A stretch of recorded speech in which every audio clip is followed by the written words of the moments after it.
Well, Brad, I'm Ruben Lowy. I live in McAllen, Texas.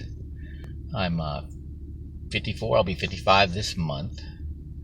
I'm I do a lot of things. I'm a manufacturer's rep for LED lighting, and I'm a manufacturer's rep for cleaners, degreasers, sanitizer, chemicals for the food safety industry.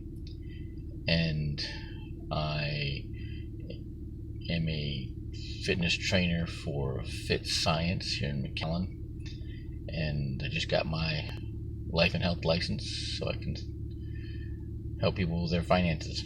So I do a lot.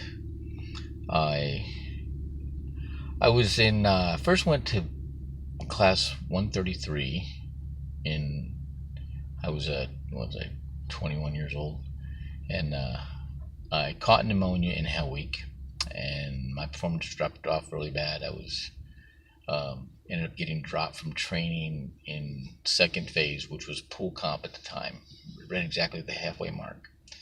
And then I went to Pensacola, Florida, and got the awesome gig teaching boxing and physical fitness to Navy pilots and air crewmen. The reason I went to training originally was some Navy diver and told me that if I went to the SEAL team, they'd send me to the Navy boxing team, which is the hard way to do that. But that's what I did. And so I went back to training after reapplying 7 times in 20 months and got back into training class 141, and I graduated. Went to SEAL Team 4. Did my first deployment to the Persian Gulf during the Iran-Iraq War when the Vincent shot the Airbus down. Then went to Panama 6 months prior to the Panama invasion. Then I was in the Panama invasion.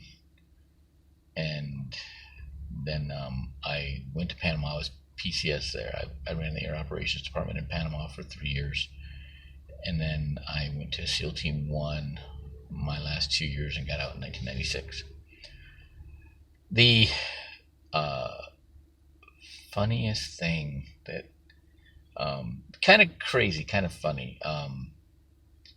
We were in the Panama invasion, and we were on Paitilla Airfield.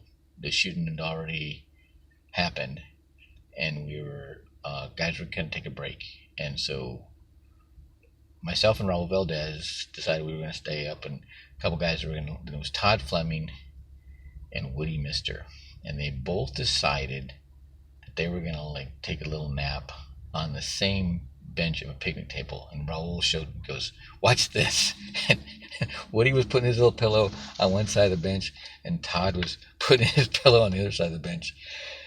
And then they both like almost laid on top of each other and got back up, got ready to fight. And Raul and I were about busting laughing, right, right in the middle of all this highly intense drama, right? And so that's probably one of the funniest. The first thing comes to mind, funniest things that ever happened. Um, I boxed in school, and I played other sports, soccer, track, mostly, to stay in shape to box. But boxing was my thing, and I was very competitive. I ended up It just so happened that the day that they pinned the trident on me was the day that I had my first fight with the All Navy boxing team. In all the SEAL teams were there in Old Creek, and they all carried me out of the ring on their shoulders, like in the movies. Um, After I won the fight, then I actually ended up fighting the number one ranked lightweight in the country right after he won the Olympic festival, knocking out Kennedy McKinney. I fought Tony Suggs, and he, everybody told me how hard he hit. I'm like, yeah, whatever, right? He stuck his jab out, and he was left-handed. I remember thinking, okay, I'll just keep my jab higher than his with my left. And when he stuck his jab out, I patted it down and busted him 4 times with my jab, right in the kisser. And then I took a step to my right. And next thing I was on my knees and got back up, and I just had no other choice but to go at him all out the rest of that fight, and that's what I did. And at the end of the fight, I thought for sure I won, and I'm grinning, and he's got his head hanging down. And when they raised his hand, we were both surprised. And we actually stay in touch. He's a pastor now. He had a crazy life. Wrote a book. Um,